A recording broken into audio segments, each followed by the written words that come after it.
रसपान विगत 7 दिनों से हम मानस मर्मज्ञ पुराणविद और ख्यातनाम कथाकार श्री श्यामजी मनावत से रसपान कर रहे थे। जैसा कि भागवत में कहा गया है कि पीबतम भागवतम रसमालयम भुवि भावुका, यानी कि भागवत कथा श्रवण करने नहीं की नहीं बल्कि रसपान करने की चीज है। कुछ ऐसा ही वातावरण हमको पंडित श्री गजेंद्र जी जोशी के यजमानत्व में आयोजित इस 7 दिवसीय कथा महोत्सव में हमको देखने को मिला। लीजिए, हमारे पास में अपने कुछ अनुभवों को बांटने हेतु सुधी जन हमारे साथ में विराजित हैं। उनसे ही हम इस भागवत के कुछ अनमोल क्षणों के बारे में प्रश्न पूछते हैं। हमारे सामने की तरफ में हैं श्री गोविंद जी शर्मा आमेटा, निवासी फलवा, जो कि आशावरा राजकीय उच्च माध्यमिक विद्यालय के अंदर प्रधानाचार्य पीओ के पद पर कार्यरत हैं। ये आपने 7 दिन से कथा का रसपान कर रहे हैं। आपने इससे पहले भी कई कथाएं सुनी होंगी। आपको ऐसी कौन सी विशेष बात नजर आई जो कि आपके मन को बड़ा प्रसन्न कर गई, और आपका चूंकि कार्यक्रम 4 दिन रहने का था उसको 7 दिन में परिवर्तित कर दिया आपने, तो ऐसे वो कौन कौन से प्रसंग हैं, ऐसी कौन कौन सी उनकी विधा है जो आपको उनके प्रति भाव और इस भागवत के प्रति प्रेम को बढ़ा करके रख दिया है? जैसा कि बताया गया कथा में, हरि अनंत हरि कथा अनंता, किसी एक प्रसंग को लेकर के और एक प्रसंग के ऊपर कोई अपनी बात कहना ऐसी कोई समझदारी वाली बात नहीं है। आदि से लेकर समापन तक, प्रारंभ से लेकर के विसर्जन तक, इसका एक एक शब्द, जिस प्रकार से शब्द को ब्रह्म कहा गया है, ठीक इसी प्रकार से कथा का एक एक शब्द और उस शब्दों की व्याख्या गुरु जी के द्वारा, परम आदरणीय पंडित श्याम मनावत जी के द्वारा जो की गई, वो जो है बिल्कुल ही अनुपम, अद्वितीय और एक अनूठी व्याख्या है, जिसमें कई सारे विप्रजनों को प्रथम बार ये जानकारी हुई, ये न बद्धो बलिराजा, ये न बद्धो बलिराजा के बारे में आपने बताया। उसके बाद जो है फिर आपने परीक्षित का बताया। परीक्षित जो है स्वयं नारायण उनके गर्भ में गए, और थोड़ा ब्रेक के बाद आप सुन रहे हैं श्यामजी मनावत कथा यूट्यूब चैनल पर कुछ सिद्धि जनों का सीधा साक्षात्कार। ब्रेक के बाद फिर वापस अपन हाजिर हैं। तो मैं निवेदन कर रहा था कि आदरणीय गुरुदेव के द्वारा ये न बद्धो बलिराजा, उसका आशय स्पष्ट किया गया। उसके बाद परीक्षित स्वयं जो है, जब ब्रह्मास्त्र उनके ऊपर आया था तो स्वयं नारायण उनको बचाने के लिए गए थे, और सहोदर की जो संज्ञा नारायण को मिली, त्वमेव माता च पिता त्वमेव, और उसके बाद त्वमेव बंधु वाली संज्ञा जो है वहाँ मिली, वो एक अपने आप में अनूठा और अनुपम उदाहरण था। फिर जो गर्भगृह की जो व्याख्या की गुरुजी ने, वो अपने आप में एक अद्वितीय उदाहरण था।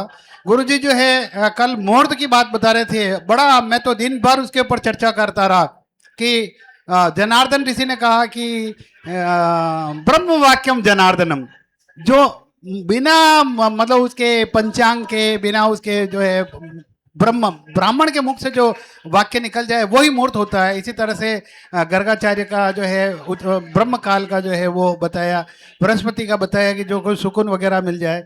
इसी प्रकार जो है मन जब आनंदित हो और कोई बात संकल्प हो तो वो बताया। कुल मिला करके संक्षेप में अगर मैं कहना चाहूँ, क्योंकि समय की बहुत कमी है इसलिए, तो संक्षेप में मैं कहना चाहूँ तो एक एक शब्द को इतने व्याख्यायित, और सबसे बड़ी बात ये गुरु जी की सरलता और सहजता देखिए आप। इतने ज्ञानी और विद्वान होते हुए भी अपने आप को इतना विनम्र वास्तव में जैसा विद्या ददाति विनयम को जो है आपने और विनयात याति पात्रतम को चरितार्थ किया है और सबके लिए बड़ा जो अनुकरणीय है, सारे भक्तों के लिए, सारे श्रोताओं के लिए, सारे दर्शकों के लिए। विद्या ददाति विनय की साक्षात प्रतिमूर्ति जो है आदरणीय श्याम जी मनावत है। इसमें किंचित प्रकार का कोई वो अतिशयोक्ति नहीं है। तो ये है जो है एक एक इसका शब्द, जैसे कि शब्द ब्रह्म है, एक एक शब्द में ब्रह्म की अनुभूति हुई है, ऐसा मैं आपके श्री चरणों में अर्पित करता हूँ। बहुत बहुत धन्यवाद। श्याम जी मनावत साहब जब भागवत की कथा का व्याख्यान देते हैं तो उनका जैसी सरल प्रकृति वैसे ही सरल शब्दों का चुनाव करते हैं। कहीं पर भी ऐसा नहीं लगता है कि जैसे कि वो अपने विद्वत्ता का प्रदर्शन कर रहे हो। ऐसा महसूस नहीं होता जैसे कि उनका कोई छाया मंडल हो, या ऐसा महसूस नहीं होता कि कहीं पर भी वे जो है वो किसी प्रसंग को छू नहीं रहे हों। भागवत से परे शायद जिस प्रकार से हंसी मजाक के कई कथानक बीच बीच में बहुत सारे कथावाचक आजकल लाते रहते हैं, वैसा कुछ भी हमको यहाँ पर नहीं दिखा। क्या आप इस बात से सहमत हैं? बिल्कुल, मैं इस बात से सहमत हूँ कि ये कथा पूर्ण रूप से आध्यात्मिक, सात्विक और फूहड़ चुटकुलों से बिल्कुल ही दूर रही, और जो ज्ञान और भक्ति की सरिता जो प्रवाहित हुई यहाँ पर, ये अपने आप में जो है इस बात का प्रमाण है कि यहाँ पर जो है किसी प्रकार का कोई भी व्यर्थ उदाहरण नहीं दिया गया। सारे जो भी उदाहरण प्रस्तुत हुए वो बिल्कुल समसामयिक और सटीक उदाहरण थे, और गुरुजी ने उस कथा को वर्तमान परिप्रेक्ष्य में जोड़ते हुए, वर्तमान समसामयिक विषयों को जोड़ते हुए उसको जो है आपने स्पष्ट किया। निश्चित तौर से मैं तो बहुत अभिभूत हूँ। ठीक है, अब मैं हमारे बीच में उपस्थित हैं महाराणा प्रताप राष्ट्रीय स्मारक समिति, जहां पर हम महाराणा प्रताप के गौरव को याद करते हैं। ऐसे चावंड राजस्थान से पधारे हुए उसके राष्ट्रीय अध्यक्ष आदरणीय श्री भगवती लाल जी आमेटा, प्रणाम, स्वागत। आप यहां पर कल से पधारे हैं। श्याम जी मनावत के भागवत के प्रसंग, जिसके अंदर 12 स्कंदों की कथा है और उसके अंदर आज जो सार प्रकट किया गया, क्या आप ये मानते हैं कि इस सार के अंदर पूरे भागवत का भाव समर्पण आपके द्वारा देखा गया जो उन्होंने प्रस्तुत किया? बिल्कुल, आचार्य श्री मनावत साहब ने आज जो सुदामा चरित्र सुनाया, उससे हमें सीख मिलती है कि जीवन में हम किसी भी दीन दुखी को देखते ही उसकी सेवा कार्य करने के लिए तत्पर रहें। ऐसा उस सुदामा चरित्र के भाव को सुनकर हमने सीखा। श्याम जी मनावत साहब शांत, सरल चित्त, और कथा इतनी उनकी सुंदर और प्रस्तुति है जिसको देखकर हम अभिभूत हुए हैं, सुनकर अभिभूत हुए हैं, और ऐसी कथा हमें आज दिन तक सुनने में नहीं मिली है। जैसे डोंगरे जी महाराज की छलक, बिल्कुल शांत चित्त होकर वो कथा करते थे, उसी तरीके से हमें आचार्य मनावत साहब ने हमें कथा का श्रवण कराया है।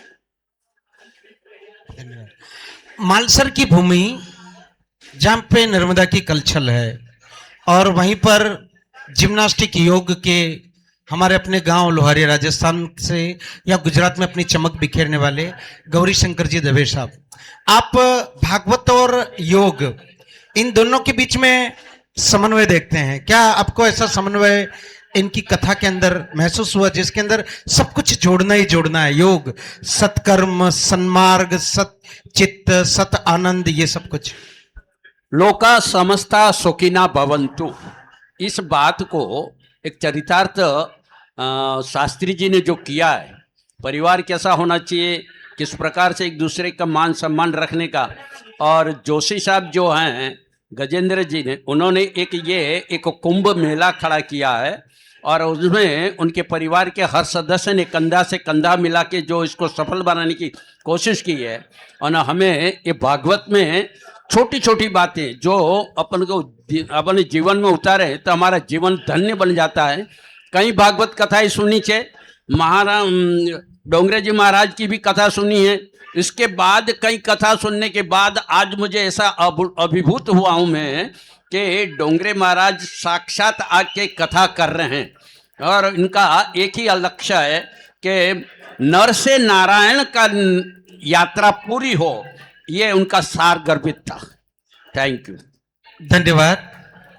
वास्तव में प्रतिस्पर्धा के दौर में जहां पर कई कथाकारों का अपना एक अलग ही तरीका होता है, वहां पर सबसे अनूठा तरीका इनका है कि जो सहजता से, सरलता से हृदयंगम हो जाए, कहीं कोई बनावट नहीं, कोई कृत्रिमता नहीं। हमारे बीच में ज्योतिष और कर्मकांड के क्षेत्र में मेवाड़ के एक अनूठे नाम श्री किशन जी, जो कि पूर्व प्रधानाचार्य भी हैं, हमारे बीच में है। उनसे मैं पूछना चाहूँगा कि आपका चूंकि अध्यात्म और धर्म के मार्ग में ऐसी भागवत कथाओं में या अन्य पुराणों की कथाओं से बहुत बड़ा जुड़ाव देखा गया, आप उनके अंदर शामिल रहे, आयोजक भी रहे होंगे। आप उन कथाओं से इन कथाओं को, अन्य कथा व्यासों से इन कथा व्यासों को किस प्रकार से अलग निरूपित करते हैं?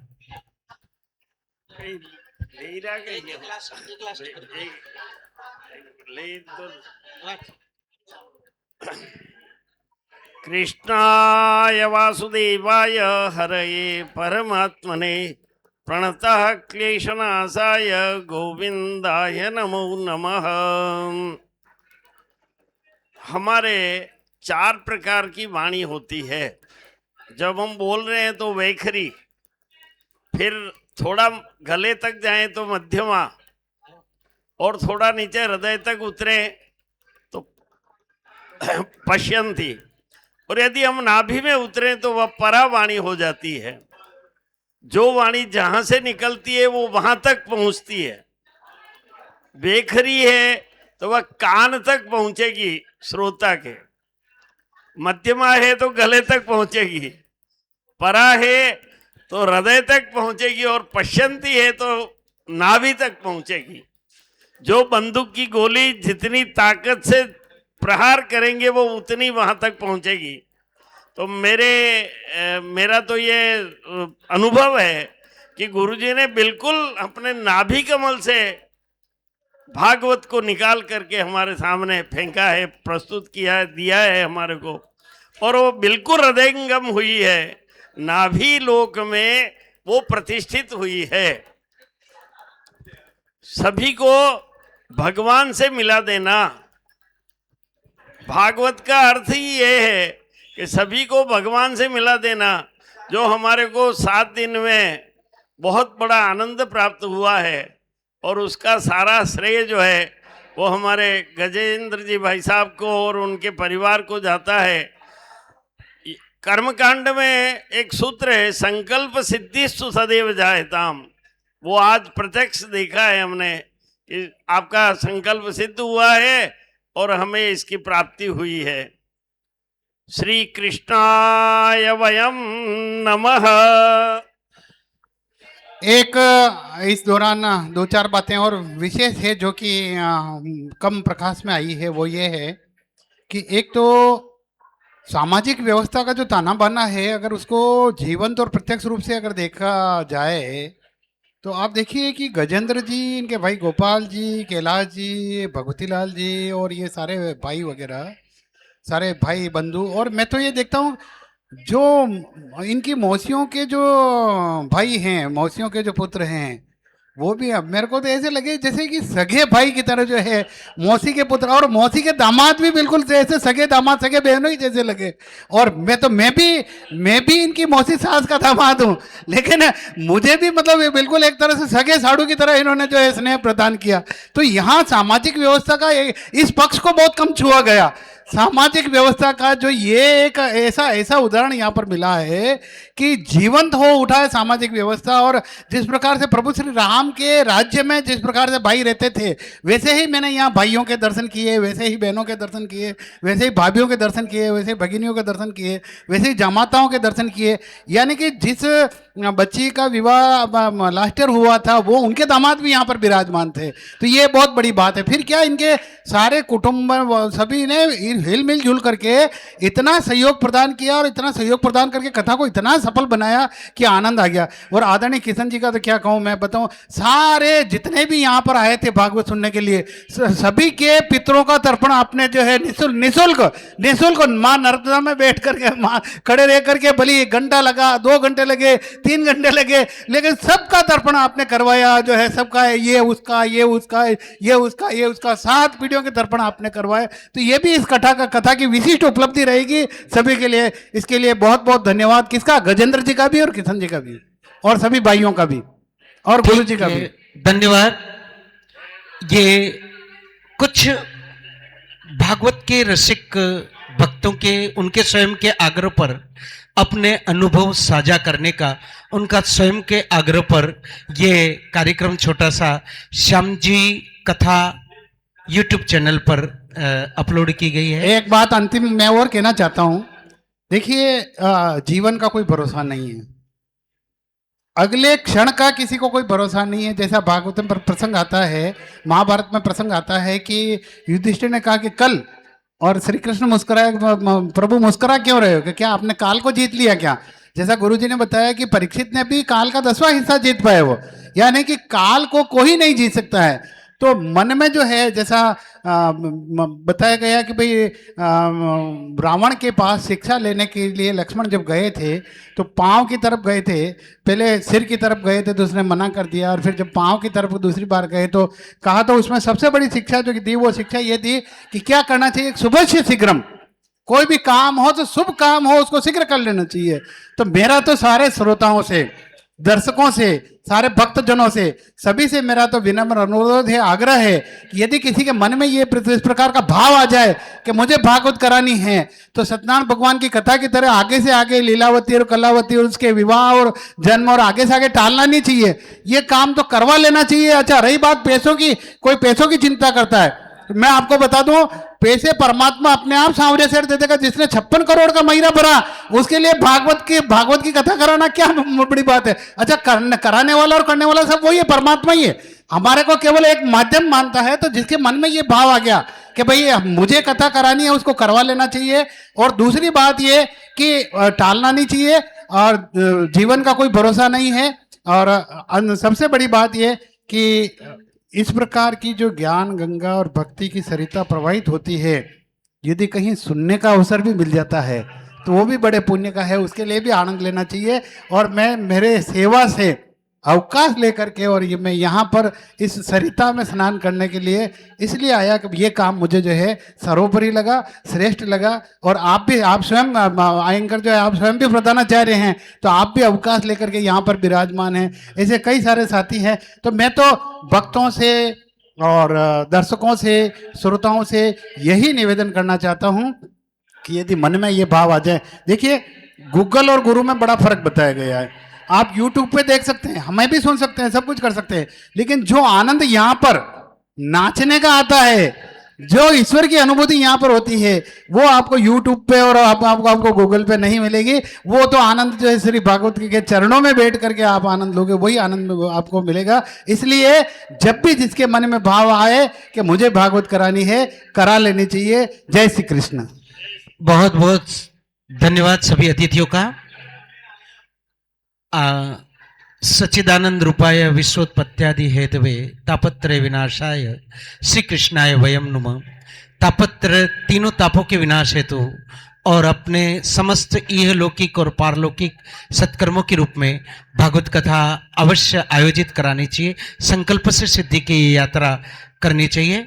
और आप शेयर कर सकते हैं, फॉलो कर सकते हैं श्याम जी कथा यूट्यूब पर, और उनकी कथा के आयोजन हेतु भी आप संपर्क कर सकते हैं। जय श्री कृष्ण, जय श्री राधे। जय श्री कृष्ण, जय श्री राधे।